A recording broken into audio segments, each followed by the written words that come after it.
Le texte d'aujourd'hui, c'est la suite de la dernière fois. La dernière fois, on avait, dans la première de Jean, la fin du premier chapitre, qui nous disait, qui nous expliquait comment être dans la lumière pour faire vraiment court.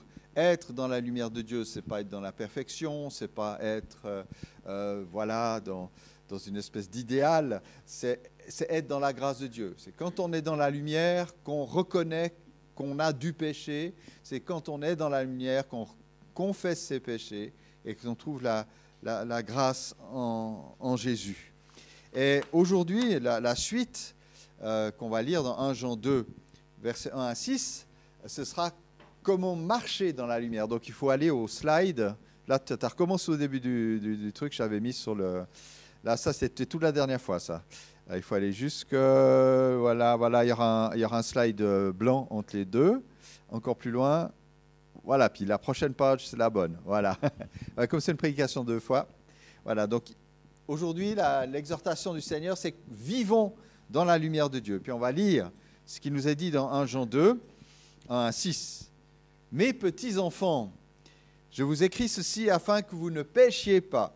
Et si quelqu'un a péché, nous avons un avocat auprès du Père, Jésus-Christ le juste. Il est lui-même victime expiatoire pour nos péchés, non seulement pour les nôtres, mais aussi pour ceux du monde entier. À ceci, nous reconnaissons que nous l'avons connu si nous gardons ses commandements. Celui qui dit « je l'ai connu » et qui ne garde pas ses commandements est un menteur. La vérité n'est pas en lui. Mais celui qui garde sa parole, l'amour de Dieu est vraiment parfait en lui. À ceci, nous reconnaissons que nous sommes en lui. Celui qui déclare demeurer en lui doit marcher aussi comme lui, le Seigneur, a marché. Alors, imaginez que vous ayez une voiture et qu'on vous propose l'assurance la plus fantastique du monde. Vous ne payez aucune prime vous-même, tous les frais sont couverts en cas d'accident, même votre responsabilité pénale, faute grave, est assumée par l'assureur. Aucune réduction de bonus en cas de sinistre, donc il n'y a pas de remise en question de cette gratuité. Alors, s'il y avait une telle assurance, comment est-ce que le commun des mortels conduirait? Eh bien, je pense que pas mal de gens iraient fracasser la tôle en toute occasion. Et les gens n'auraient aucun souci à renverser les piétons, puisqu'il n'y a pas de problème pénal, ou à couper la priorité aux autres, etc. Maintenant, on va ajouter un petit élément. Imaginez que l'assureur soit votre meilleur ami, que ce soit lui qui investisse l'argent, son propre argent, voire paye de sa propre personne chaque fois que vous gérez mal votre conduite. Votre ami s'est engagé à toujours assumer les clauses du contrat, quitte à aller en prison même s'il y a des fautes pénales. Eh bien, voilà, il vous assure, mais il vous dit qu'il aimerait quand même vous voir mieux conduire et éviter les accidents. C'est quand même son métier d'être assureur. Alors, est-ce que dans cette condition-là, votre manière de tenir le volant ne serait pas plus attentive et respectueuse? Si ce n'est pas simplement une assurance absolue, mais en plus c'est votre meilleur ami qui assume les frais. Est-ce que vous pourriez parler d'amitié si vous êtes indifférent à son désir que vous conduisiez correctement? Eh bien, c'est la même chose avec Jésus, et c'est la même chose quand on veut vivre selon lui. L'apôtre Jean nous a montré que la lumière dans laquelle Dieu nous veut, c'est la lumière de son pardon, de sa grâce donnée grâce au sacrifice de Jésus sur la croix. Tout ça, c'est clair. Le Seigneur nous libère des conséquences de nos fautes avec le désir, cependant, de nous transformer, et c'est un peu le sujet de ce matin.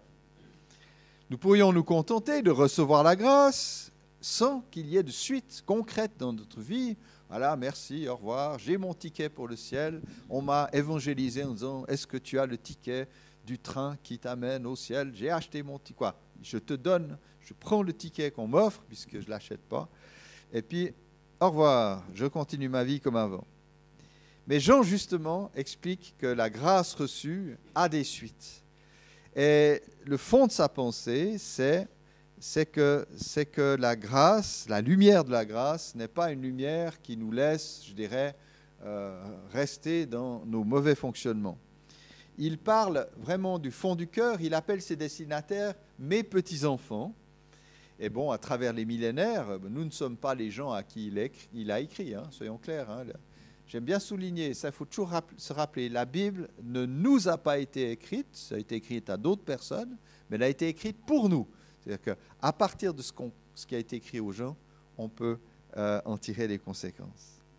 Donc par Jésus, nous avons l'assurance accident parfaite, l'assurance péché, la plus extraordinaire qui soit. Mais notre assureur divin a le désir de nous voir mieux mener notre vie. Quand nous avons cru en Jésus, nous avons accepté son alliance, nous avons scellé une alliance. D'ailleurs, pendant la scène, après, nous allons nous rappeler l'alliance scellée par Dieu avec nous, par Jésus avec nous. Donc nous avons en quelque sorte signé un contrat qui donnait accès au Seigneur en nous. Et donc dès le jour où nous avons fait alliance avec Dieu, je dirais même, il faudrait plutôt tourner dans l'autre sens, où Dieu a fait alliance avec nous et nous avons accepté d'y entrer, eh bien le Saint-Esprit, Dieu l'Esprit, nous a habités. Et Dieu l'Esprit, à l'intérieur de nous, a l'intention très clair de nous donner des leçons de conduite. Hein? C'est un peu à ça qu'il sert. Hein? Vous savez, quand on parle de l'œuvre de Jésus et l'œuvre de l'Esprit, on parle de l'œuvre objective du salut. Jésus est mort sur la croix pour nous.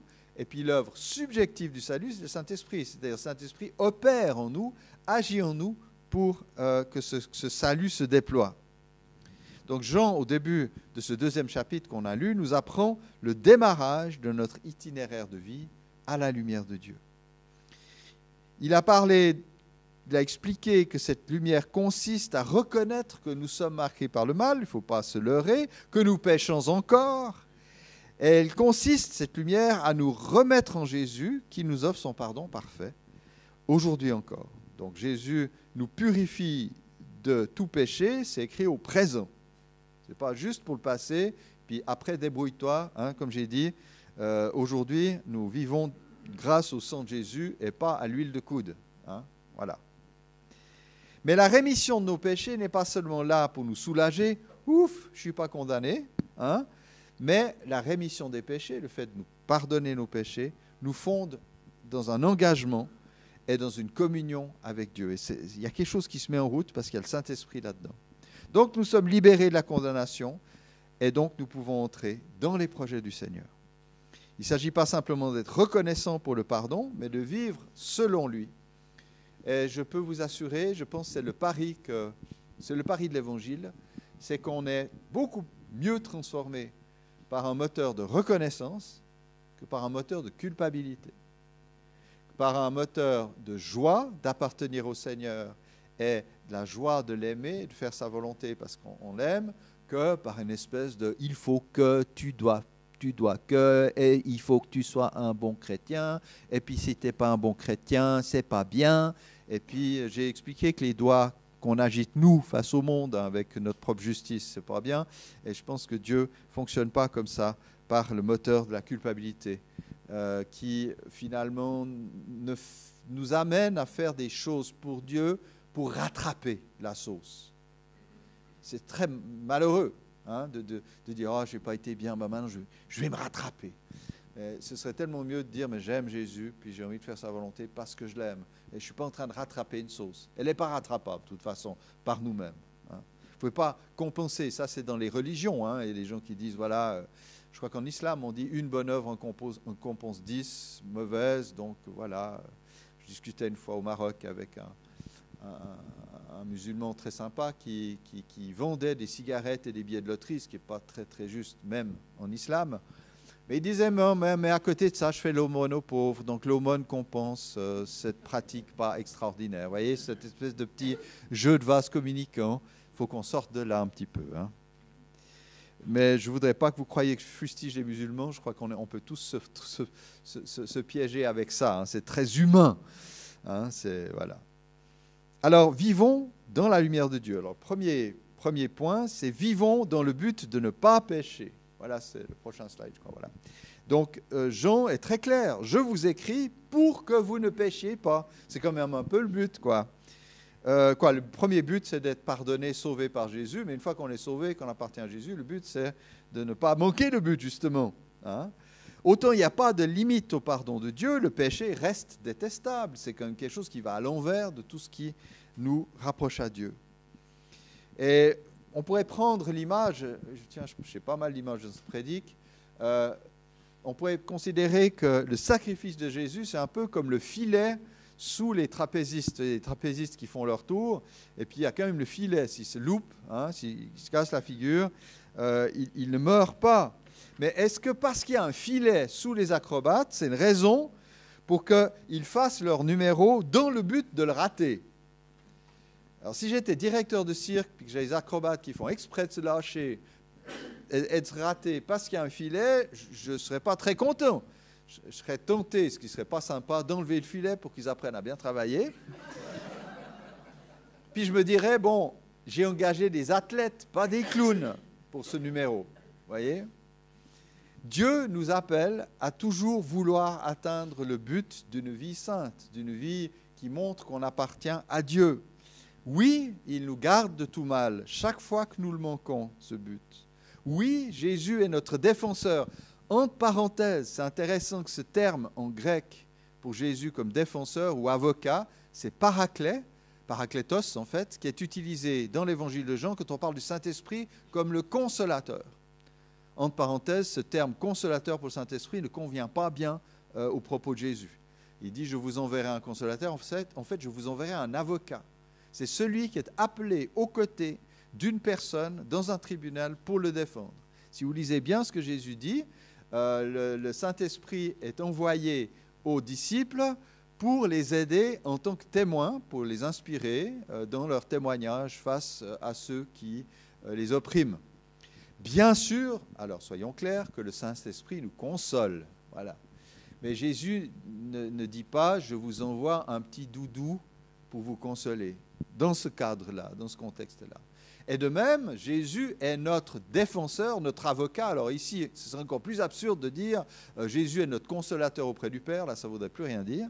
Non, il est notre avocat et il est notre défenseur parce qu'il nous a réconciliés avec notre Père. Pourquoi? Comment ça veut dire? Quel va être le plaidoyer de Jésus? On sait que Jésus intercède pour nous. Hein, voilà. Mais vous savez, l'intercession de Jésus, je ne sais pas s'il y a beaucoup de paroles. Je crois que Jésus, alors sans doute quand même, mais bon, on est beaucoup, on est plusieurs centaines de millions de chrétiens sur Terre. Hein. Mais je pense que le plaidoyer de Jésus, ce sont les marques de la croix. Jésus est devant le Père avec les marques de la croix et il se porte garant pour nous en disant que la peine que nous mériterions pour nos péchés a été payée. Et puis il est à la droite du Père pour le dire, et puis à la gauche du Père, il y a Satan qui passe son temps à nous accuser. Et Jésus aussi peut montrer avec les marques de la croix que les accusations du diable sont nulles et non avenues et qu'il a intérêt à repartir de la salle de tribunal la tête basse. Voilà. C'est vrai, Jésus est notre avocat et par sa mort, il a assumé toute la casse, toutes les conséquences éternelles de nos péchés. Mais Dieu nous demande aussi de toujours chercher à faire ce que lui trouve juste et bon. Et là, vous avez une série de versets déjà dans l'Ancien Testament qui sont très clairs à ce sujet. Samuel reprend Saül. Saül a décidé, comme Samuel traînait, de désobéir à Samuel, qui lui a dit « attends que j'arrive et on offrira les sacrifices ». Saül a décidé d'offrir des sacrifices donc en désobéissant à Samuel. Et Samuel interpelle Saül en disant « Le Seigneur trouve-t-il autant de plaisir dans les holocaustes et les sacrifices que dans l'obéissance à la voix du Seigneur. Voici, l'obéissance vaut mieux que les sacrifices et la soumission vaut mieux que la graisse des béliers. » Le prophète Osée le dit, on trouve ça à plein d'endroits. « Je veux la loyauté et non le sacrifice, et la connaissance de Dieu plus que les holocaustes. » Et puis David, dans ce merveilleux psaume 51, qui est un psaume de repentance, après son viol de Bathsheba et l'adultère qu'il a commis et le meurtre qu'il a commandité contre Uri, il demande pardon à Dieu, sachant entre nous, on comprend mieux ce psaume, qu'il n'y avait aucun sacrifice dans la loi qui pouvait permettre le pardon de l'adultère et du meurtre. Il faut comprendre, il faut voir l'état dans lequel David se trouvait sous l'Ancienne Alliance. Dans l'Ancienne Alliance, l'adultère et le meurtre étaient punis par la mort et il n'y avait pas de sacrifice. Alors voilà ce qu'il dit. Si tu avais, il dit à Dieu, si tu avais voulu des sacrifices, je t'en aurais offert. Mais tu ne prends pas plaisir aux holocaustes. Les sacrifices agréables à Dieu, c'est un esprit brisé. Ô Dieu, tu ne dédaignes pas un cœur brisé et humilié. Alors, ce n'est pas que Dieu n'a pas prescrit les sacrifices, mais c'est de nouveau cette histoire d'assurance. Hein, c'est de nouveau cette histoire de réparation. Hein. Si vous avez une voiture, le but, ce n'est pas qu'elle passe sa vie chez le garagiste pour les réparations. Voyez ? Mais c'est toujours possible la réparation. Mais ce n'est quand même pas le but d'avoir une voiture que de la casser exprès. Donc la croix à laquelle nous croyons devrait impliquer pour nous un engagement sur un chemin de transformation et pas devenir l'excuse d'une vie indifférente à notre Seigneur. Oh ben, il y a la croix, c'est bon. D'ailleurs, c'est une vie assez misérable, de se vautrer, parce que finalement, le péché, ce n'est pas juste quelque chose de super que je dois me retenir, parce que Dieu est contre. Quoi. Je veux dire, le péché en lui-même porte toutes sortes de malheurs. En lui-même, de frustration, d'aliénation, d'addiction. La Bible en parle des fois aussi comme d'une maladie. C'est comme pas génial de vouloir vivre sa vie malade, quoi. Et donc, le Seigneur veut qu'on vive une vie heureuse, une vie pleine de lui, pour lui. Donc, quand nous nous levons, par exemple demain matin, quand nous nous lèverons, commençons la journée avec une prière du style « Seigneur, je veux réussir cette journée. Je sais que tu as pourvu à mon pardon si j'échoue, et puis j'aurai peut-être sans doute souvent besoin de ton pardon demain, mais je veux partir pour réussir. Je veux peut-être aller dans l'idée que les choses se passent correctement. » Demandons au Seigneur aussi de nous animer de son Saint-Esprit pour que nous soyons inspirés et rendus capables de faire la volonté du Père. Voilà, on a besoin du Saint-Esprit, ce n'est pas non plus « yop, j'y vais par mes propres forces ». On sait très bien que nos propres forces nous amènent au pied de la croix. C'est tout simple. Si tu vas par tes propres forces, tu auras besoin de la réparation de la croix. En cours, soyons des trapézistes qui désirent réussir leur numéro. Ça peut être pas mal quand même d'entrer dans cet état d'esprit. Une deuxième réalité, vivons pour manifester notre salut. Nous savons que nous l'avons connu si nous gardons ses commandements. Quand Jean dit « nous avons connu », j'ai souligné la dernière fois, mais je dis aussi, rappelons-nous, il ne dit pas « vous », vous savez que vous l'avez connu, il dit « nous ». Parce que lui, Jean, qui est en fin de vie, c'est un vieux monsieur qui a servi toute sa vie le Seigneur, c'est le disciple que Jésus aimait. C'est vraiment quelqu'un qui était très proche et qui a une vie extraordinairement belle de fidélité à Jésus.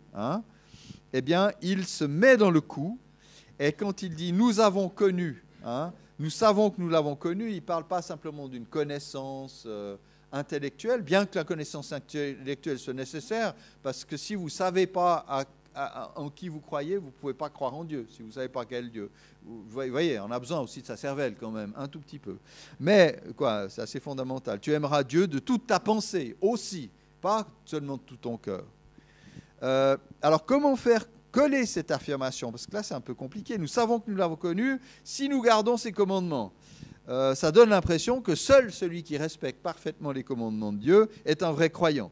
Alors que Jean vient d'affirmer que Jésus est celui qui s'est offert en sacrifice pour nos péchés. Voilà, c'est un peu compliqué.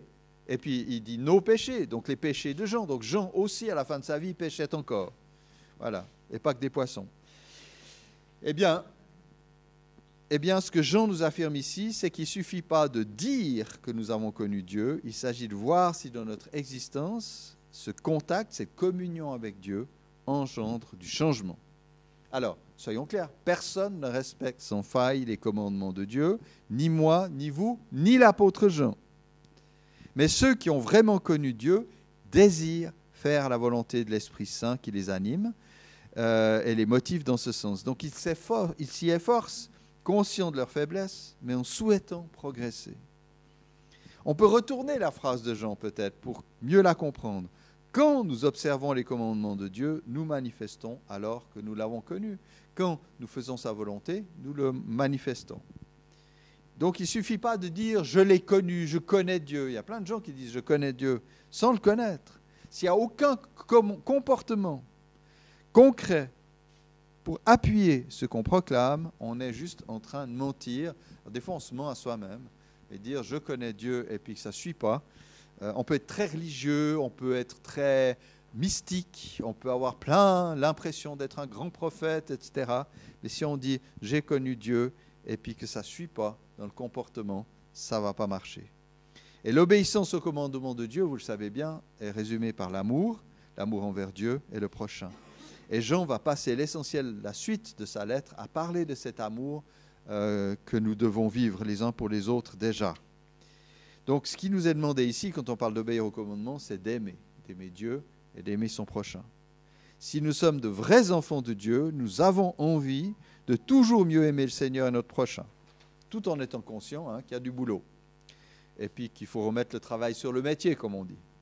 Et chaque fois que nous parvenons, je crois qu'il faut quand même se dire, voilà, si on est chrétien, qu'on désire servir le Seigneur, on peut compter ses péchés, mais on peut aussi compter toutes les fois où le Seigneur a pu avoir son chemin en nous. Sur d'autres plans, souvent, vous savez, il y a le vieux chant qui dit « Compte les bienfaits de Dieu, mets-les tous devant tes yeux, tu verras en adorant combien le nombre en est grand. » C'est ce que je nous encourage de faire. Malheureusement, il y a trop de chrétiens qui chantent « Compte les méfaits du diable, mets-les tous devant tes yeux, tu verras en désespérant combien le nombre en est grand. » Et ce n'est pas les bonnes paroles. Et ce n'est pas comme ça qu'on va avancer, en comptant chaque fois qu'on se prend les pieds dans le tapis. On ne fait pas que de se prendre les pieds dans le tapis. Jean affirme, l'amour de Dieu est vraiment parfait en celui qui garde sa parole et il prouve son appartenance en Jésus en mettant en pratique sa parole. On peut le faire. Donc je crois que c'est important de toujours chercher à voir se manifester en nous les signes de ce qui fait que nous sommes des enfants de Dieu. Réjouissons-nous toutes les fois que nous accomplissons la volonté du Seigneur. Demandons sans cesse, aide-moi Seigneur à mieux aimer. Des fois, on peut être très concret, mais Seigneur, apprends-moi à aimer. Vous savez, quand on pêche, peut-être dans la démarche de repentance peut aboutir, Seigneur, j'ai péché parce que je ne t'ai pas aimé, je n'ai pas aimé mon prochain suffisamment. Apprends-moi à aimer. Voilà. Apprends-moi à mieux aimer. Quand je serai plus animé de ton amour, comme par hasard, je pécherai moins. Ça marche. N'est-ce pas une manière extraordinairement encourageante d'orienter notre marche? N'est-ce pas une joie pour nous que de manifester notre nouvelle identité d'enfant de Dieu? Jésus ne veut pas que tu restes dans le blues de l'éternel pécheur. Oh yeah. Non, on peut sortir de ce blues de l'éternel pécheur et se dire, mais je suis un enfant de Dieu, le Seigneur m'habite, j'ai le Saint-Esprit, je peux aller de l'avant, je peux porter du fruit. Et il y a plus et mieux pour toi. Il veut que tu chantes le cantique des rachetés. Revêt donc avec joie le manteau du salut et développe une obéissance qui révèle autour de toi l'amour de ton Dieu.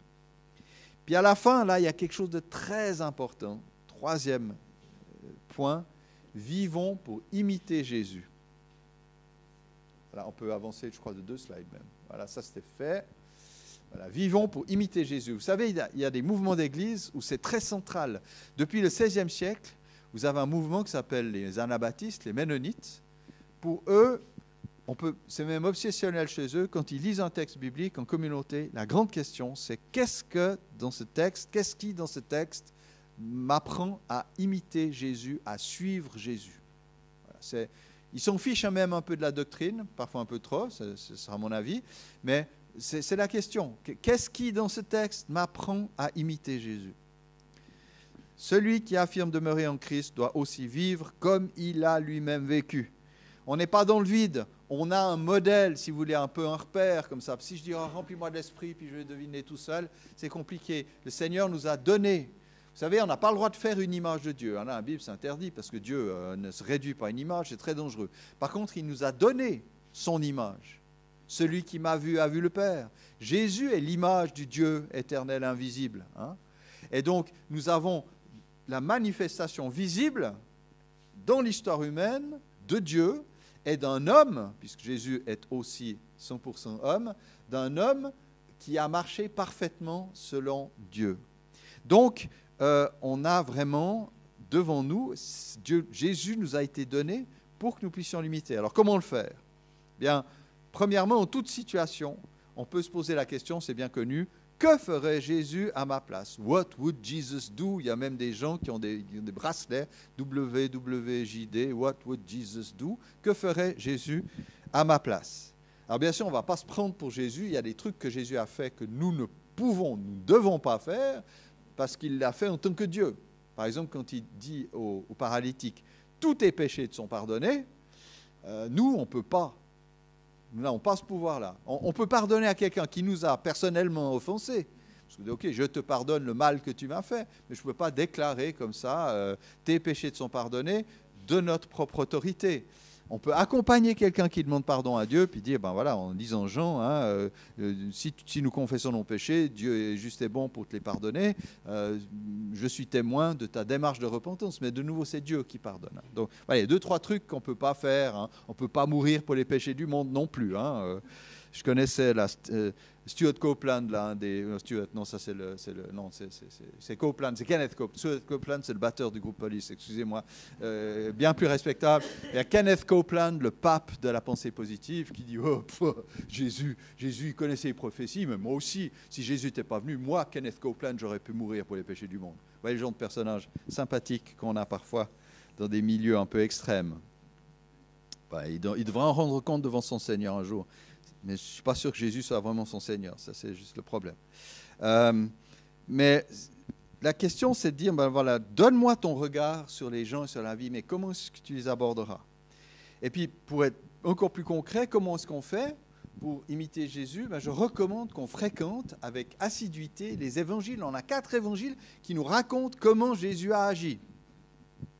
Donc, c'est vraiment... Il faut privilégier cette lecture dans le désir de dire, mais voilà, j'ai l'exemple de Jésus, comment est-ce que je peux agir comme lui? Jésus écoutait les gens de manière assez extraordinaire. Il savait les approcher, il savait leur parler, il savait les aider, il savait les avertir aussi. Donc tous ces exemples dans les évangiles nous sont donnés et nous aideront à aborder des situations concrètes semblables. Alors, le plus nous fréquentons les évangiles, le plus nous les lisons, puis lisons le reste de la Bible aussi, le plus nous aurons en nous, je dirais, des repères pour savoir comment agir, quoi. Là aussi, il ne faut pas reproduire mécaniquement ce que Jésus a fait, c'est pas ça. Mais les évangiles nous montrent comment, déjà ils nous montrent comment Jésus agit envers nous, et puis ça nous apprend comment agir envers les autres. C'est assez simple, finalement. Lisons la Bible, quoi.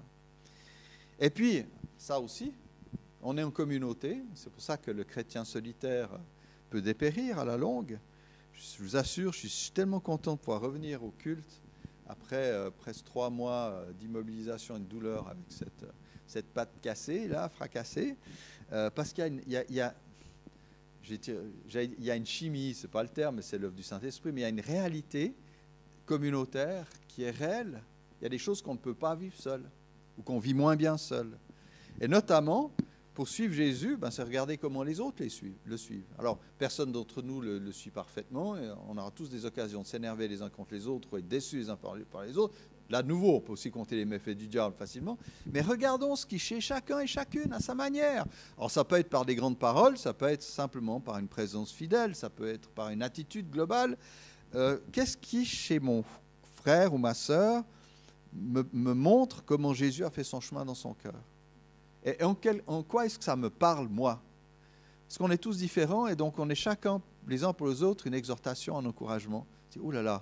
Alors ça, je reconnais chez ma soeur, chez mon frère, ça c'est un domaine que je devrais exploiter, que je devrais développer chez moi. Paul écrit aux chrétiens de Corinthe, « Soyez mes imitateurs comme je le suis moi-même de Christ. » Donc Paul, il ne disait pas, « Imitez-moi dans tout ce que je fais. » Parce que je suis sûr que Paul, du peu que je vois son caractère, il devait avoir quelques moments d'énervement, de rigidité. C'était pas Jésus, quoi. Mais il dit, imitez-moi comme je suis moi-même imitateur de Christ. Donc là où vous voyez chez moi une imitation du Christ valable, imitez-moi. Vous savez, Paul, on n'a pas toutes ses lettres. Il y a au moins 2 lettres aux Corinthiens qui sont passées à l'as. Et tant mieux, parce qu'ils semblent s'être trop fâchés dans une des lettres. Et Dieu a permis que ce ne soit pas retenu comme la parole de Dieu. Voyez. apprenons les uns des autres, soyons les uns pour les autres des exemples de suivance de Jésus. Si on est donné les uns aux autres aussi au culte, ou dans nos réunions, dans nos échanges les uns avec les autres, c'est pour nous inciter mutuellement à aimer le Seigneur. Donc je résume, vivons dans la lumière de Dieu, dans le but de ne pas pécher, j'allais dire même positivement, dans le but de faire la volonté de Dieu, d'obéir à ses commandements. Vivons dans la lumière de Dieu pour manifester notre salut et finalement, vivons dans la lumière de Dieu pour imiter Jésus, notre modèle.